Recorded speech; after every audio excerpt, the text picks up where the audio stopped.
Ya, Assalamualaikum warahmatullahi wabarakatuh. Salam dan bahagia Ibu Bapak Guru hebat di seluruh Nusantara.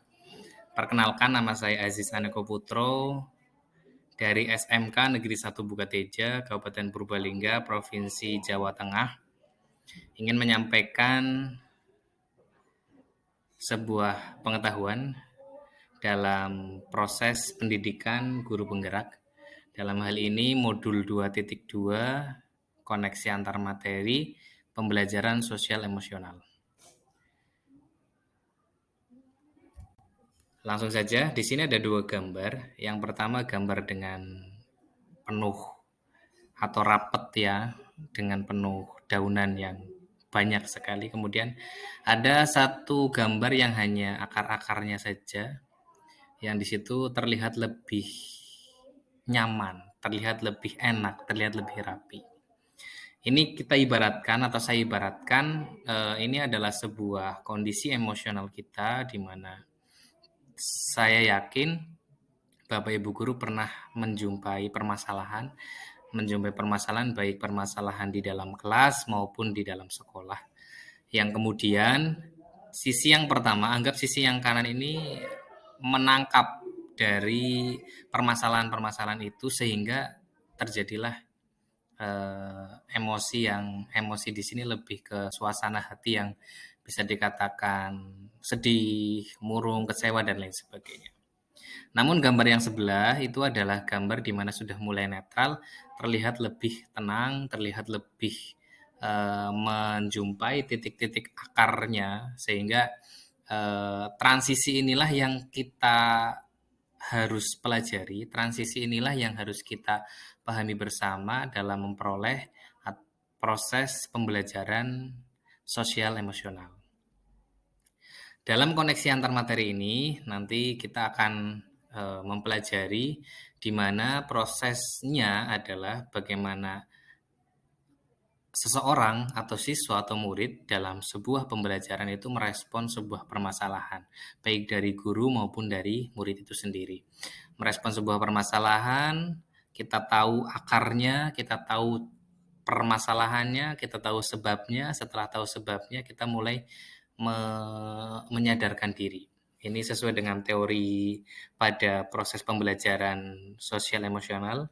Teori yang pertama itu adalah kesadaran diri, di mana sadar bahwa ternyata saya sedih karena sesuatu, ternyata saya kecewa karena sesuatu, ternyata saya bahagia karena, dan itu perlu di manajemen. Jadi titiknya adalah bagaimana kita sadar bahwa ada satu sebab yang membuat emosional kita itu naik turun. Setelah itu kemudian ada manajemen diri, di mana manajemen diri itu ada yang menerapkan dalam modul 2.2 itu dengan metode dengan break dulu, terus kemudian tarik nafas, atur nafas, kemudian mendamaikan diri, terus kemudian mengembalikan diri untuk lebih tenang. Salah satunya itu. Kemudian setelah itu adalah kesadaran sosial, di mana kesadaran sosial ini kita tahu bahwa dalam kelas itu banyak sekali orang yang saling berinteraksi, di mana di sini harus saling menghormati, di mana di sini harus saling memberikan rasa aman dan nyaman kepada semua teman-teman, kepada guru, baik guru kepada siswa dan antar guru dengan guru dan siswa dengan siswa. Itu yang harus kita coba bentuk kesadaran kita. Itu yang masuk dalam kesadaran sosial. Kemudian berikutnya itu adalah keterampilan berelasi. Bagaimana kita mulai mengkomunikasikan, bagaimana kita berhubungan dengan teman-teman, situasinya teman-teman yang berbeda, permasalahannya berbeda, dan sebagai guru pastinya itu harus bisa juga menyesuaikan emosional antar siswa atau antar murid itu berbeda-beda, sehingga ini yang menjadi landasan kita mempelajari pembelajaran sosial emosional di sini untuk mengetahui bagaimana siswa itu berkembang, utamanya dalam sisi emosionalnya. Kemudian setelah itu adalah menentukan keputusan yang bertanggung jawab. Ini dilatih baik dari guru maupun dari siswa. Keputusan yang seperti apa ya? Keputusan yang memang berorientasikan ketika guru berorientasikan kepada perkembangan murid atau berpihak kepada murid, dan ketika murid adalah bagaimana dia bisa mengembangkan dirinya, tidak tergantung dengan orang lain, dan kemudian dia lebih maju dan lebih merdeka lagi. Itu. Terus kemudian untuk sesama guru itu ada 3 hal yang sesama guru dan rekan kerja itu ada 3 hal yang perlu kita tekankan. Salah satunya itu adalah bagaimana kita memberikan keteladanan. Keteladanan di depan kelas, keteladanan di lingkungan masyarakat, lingkungan sekolah.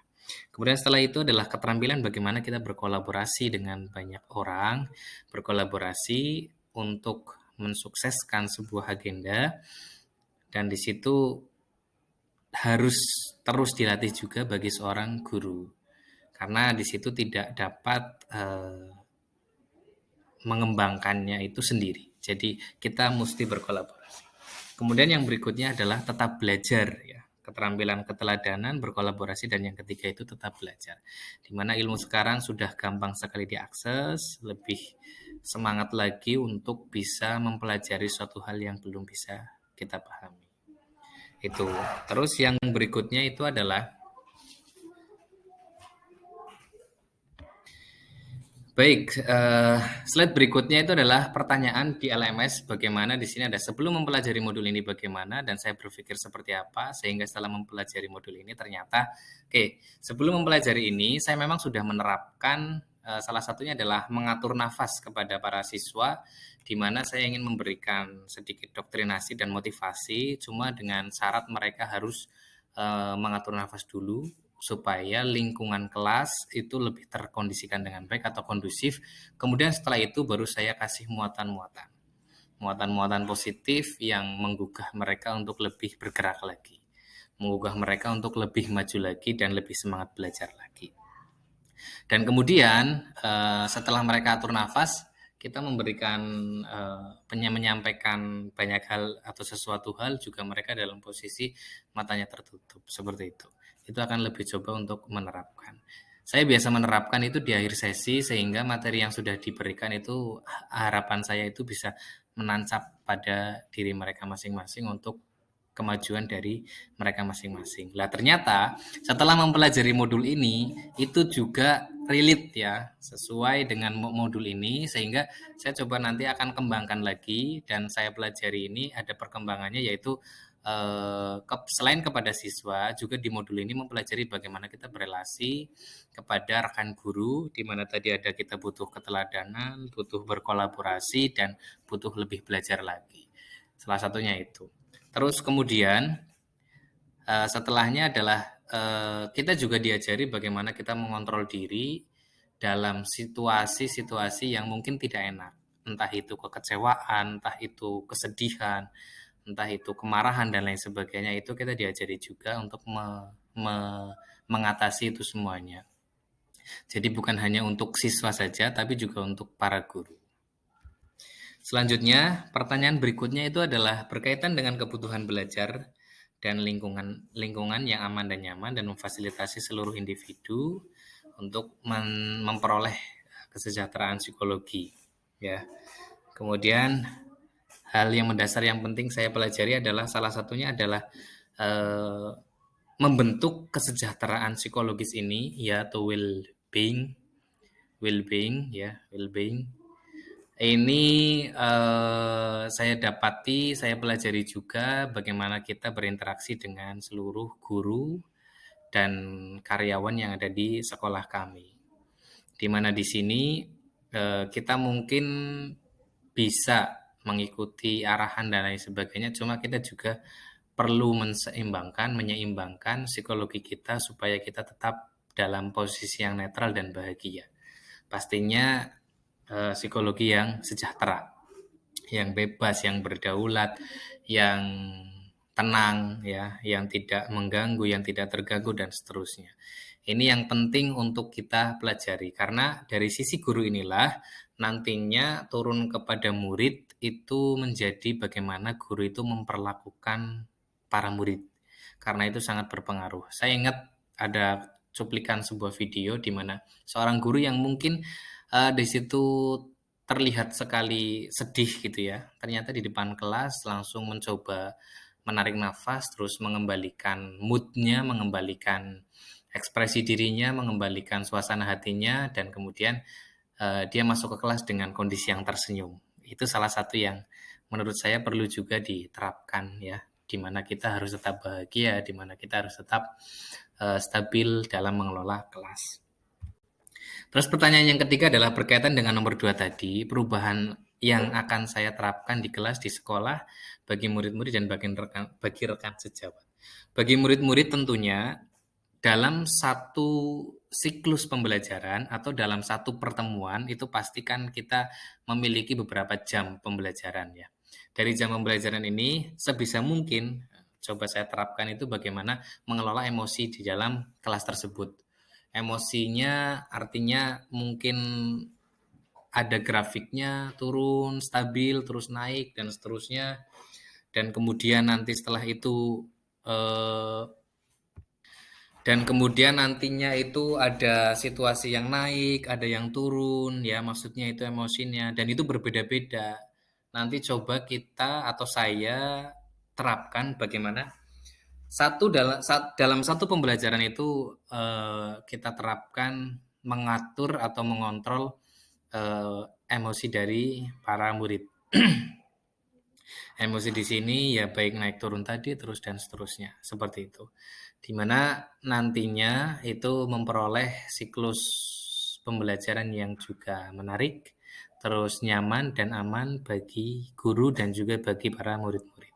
Untuk rekan sejawat, apa yang akan saya lakukan barangkali juga saya coba akan menerapkan atau berkomentar atau berdiskusi juga bagaimana proses pembelajarannya dan bagaimana coba kalau kita sisipkan pembelajaran sosial emosional ya, bagaimana menumbuhkan kepekaan terhadap lingkungan dan kemudian berlatih menjadi tanggung jawab kepada para murid-murid menjadi membuat keputusan yang bertanggung jawab tadi.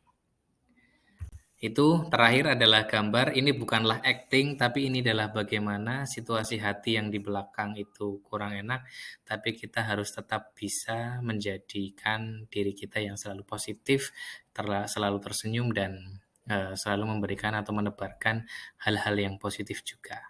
Itu yang bisa disampaikan dalam pembelajaran sosial emosional ini. Semoga bermanfaat. Terima kasih. Jangan lupa dukung channelnya ya, channel ini. Semoga bermanfaat. Terima kasih. Assalamualaikum warahmatullahi wabarakatuh.